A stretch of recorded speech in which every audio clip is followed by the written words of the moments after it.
I'm a California resident. I've grown up visiting Disneyland and Knott's Berry Farm. I've visited San Diego to see beaches and shoreside marketplaces. I've been through Inner LA for LA Comic-Con and caught a flight at the LAX. I've done quite a bit in California, but there still is so much more that it has to offer. And even though I'm a huge nerd for Disney and Knott's, there are still so many other theme parks I have yet to discover and learn about. One theme park in particular that I don't know much about is Universal Studios Hollywood. In this video series, I obtained an annual pass to Universal Studios Hollywood, and I'm on a mission to learn more about the park while documenting my trips. To get started, we'll need to know some background info. Universal Studios Hollywood started off as Universal City and opened on March 14, 1915 in San Fernando Valley, Los Angeles. Carl Laemmle, the founder of Universal Pictures, was responsible for this opening. Universal City was mostly a filming studio for Universal Pictures, but Laemmle decided to open a studio tour as well. This tour would give visitors the opportunity to see the studio behind the scenes and only costed 5 cents. It lasted for 15 years until it was discontinued in 1930 due to the studio film stages not being adequately soundproofed enough. This was the first version of the studio tour.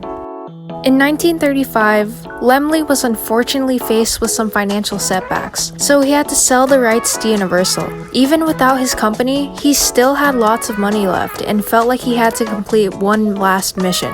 Laemmle was born in Germany and was a Jew himself. The Holocaust was happening and he needed to save his family that was still in Germany. After a long time, he ended up saving more than just his family. He managed to save and evacuate over 300 Jewish families from the Nazi grasp. Carl Laemmle died in 1939, not only as the founder of Universal Pictures, but as a war hero. Back to Universal Pictures.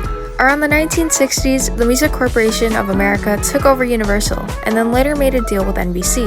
Many more corporations would later make deals with Universals like Comcast. On July 15, 1964, the reboot of the original studio tour was created as a way to increase sales.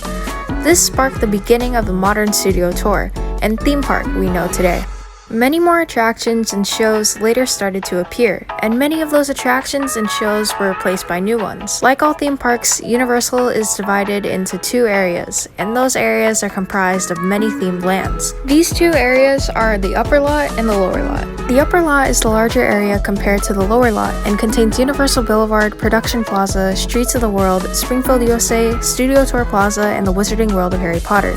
Streets of the World also include streets such as Minion Way, Pet Place, 1950s America, and French Street.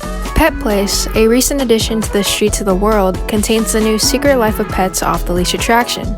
This ride had a soft opening during the park's Taste of Universal food tasting event. Guests got the chance to ride it officially during its grand opening on April 16, 2021. Off the Leash is found right across from the Despicable Me Minion Mayhem attraction. To get between the upper and lower lots, park visitors will have to go up and down a series of escalators. These escalators are known as the Starway, to go along with Universal's theme. They are very steep, so make sure to hold on to the handrail. You can see a fantastic view while going down as well.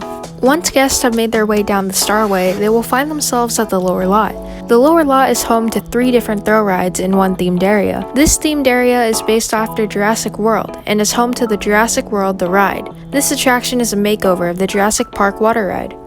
In terms of the future for Universal Studios Hollywood, there should be another themed area coming to the lower lot based off of Nintendo called Super Nintendo World. A version of this land already exists in Universal Studios Japan and has been open since 2020. It is set to open in Universal Orlando, Florida around 2025, but there isn't really a set date for Universal Hollywood. However, construction can be seen taking place where Super Nintendo Land is supposed to be. New things are also arriving to Universal City Walk. City Walk is the shopping and dining area right outside of Universal's theme park gates. Right in front of the movie theater and the food court rests a building that used to be home to the Hard Rock Cafe.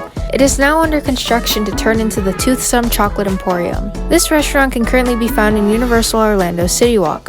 Another change is coming to the food court. Firehouse Subs is replacing what used to be Subway. Both Universal Studios and City Walk have some interesting changes coming.